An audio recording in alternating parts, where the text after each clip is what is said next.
I did have a video planned for this week, but at short notice I decided to replace it with this one because the old one was so blisteringly awful that I didn't feel I could rightly let it go public on the channel without hacking my own limbs off. You see, internet video quality follows a set of rather bizarre guidelines that I've just this second devised. Very good ensures that maybe someone will like it, good means that no one will give a shit, mediocre means that even less people will bat an eyelid at your pitiful existence, but bad videos will likely lead to mockery at the hands of people who make good videos, and if it doesn't then it will haunt you for the rest of your life like that fucking Skyrim series I made. Anyway, this rambling aside, this week I wanted to talk about Unturned, a rather Spartan zombie survival game with a Minecraft-like aesthetic that, contrary to expectations, is actually worthwhile as opposed to the inescapable tide of absolute bullshit that is rapidly choking the Steam storefront, with previously mediocre titles such as 7 Days to Die being made to look like shining stars when placed alongside Uncrowded, a game with a name that bears an uncanny resemblance to Unturned and is similar to Unit Z's stock game in a way that your recently stolen car is similar to the one round the corner being sold by the bloke with a spray can and a pile of fake number plates. But I digress once again. Unturned marks itself apart from the former games by having an art style as opposed to some sort of hasty attempt to look pseudo-realistic and ending up like someone bought a course in texture design and really felt they had to get their money's worth, and the latter games by actually being made as opposed to Frankenstein together from store-bought assets and hatred. I think the best thing to do at this point would be to describe the average experience of a new survivor being dumped into the world of Unturned.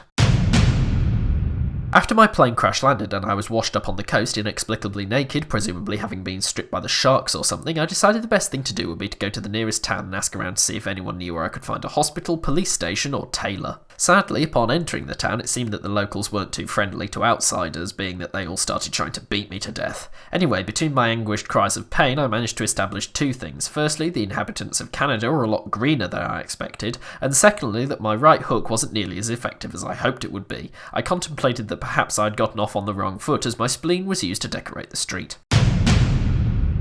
Thankfully, it seems that Prince Edward Island is located in purgatory, as my death yesterday seemed to pose no long-term issue whatsoever, simply causing me to reappear somewhere else on the rather lovely coastline. Deciding that good manners were probably off the menu, I decided to try sneaking past the zombies hanging around a local farmhouse to grab the inviting-looking axe on one of its windows. Unfortunately, being an accountant, I knew as much about stealth as I did about fulfillment, and I was spotted about a mile off, leading to another punch-up. This time I managed to escape with at least 3 cubic inches of blood after figuring out too late that the only way to win a fight is to back up slowly and punch my attackers in the head. Taking the mighty axe in my hands, I proceeded to loot the nearby farmhouses, which yielded a handful of arrows, some granola bars, mouldy water, and most importantly, some trousers. Feeling somewhat flush, I started walking along the road to the next settlement when I realised that I had become dangerously thirsty. Blithely disregarding the mould in my water, I drank it, only to find the lurgy contained within, combined with the lurgy from my earlier punch-up, to lurgy me up to the eyeballs. Morose, I festered to death. Now feeling somewhat aggrieved, I made my way over the nearest hill and into a town, equipped with my new knowledge of zombie behaviour, and proceeded to slowly walk backwards and punch until all the zombies in the town had been felled by my mighty pasty fists. Caked in zombie grime, I felt a new lease on life, and being an accountant, I decided to quantify this and invested in becoming better at punching things, as this seemed to have served me well thus far. Hastily, I raided the local trouser shop to replace the ones I had lost last time fate had proved too cruel, and continued along the road, lamenting the lack of spaces in my inventory. Lack of spaces in my hands. I'd been regularly scarfing down granola on my hike, but eventually decided that clearly a long-term solution had to be sought. The first step in my grand plan would surely be wood, thought I, and so I strayed from the road and began to punch a tree, as this would surely yield favourable results. An hour later, I retreated from the tree with painful hands and a desire to punch Marcus Person in the face. Concluding that an axe would be needed, I continued to the nearest town to search the houses and punch the zombies, but found myself badly injured after I failed to notice that I had backed into a fence. Thankfully, I was able to get enough cars started that I could wedge them together and use them as a makeshift ladder to the roof of a gas station, where I curled up for the night by lying flat on my face and eating granola bars whilst crying.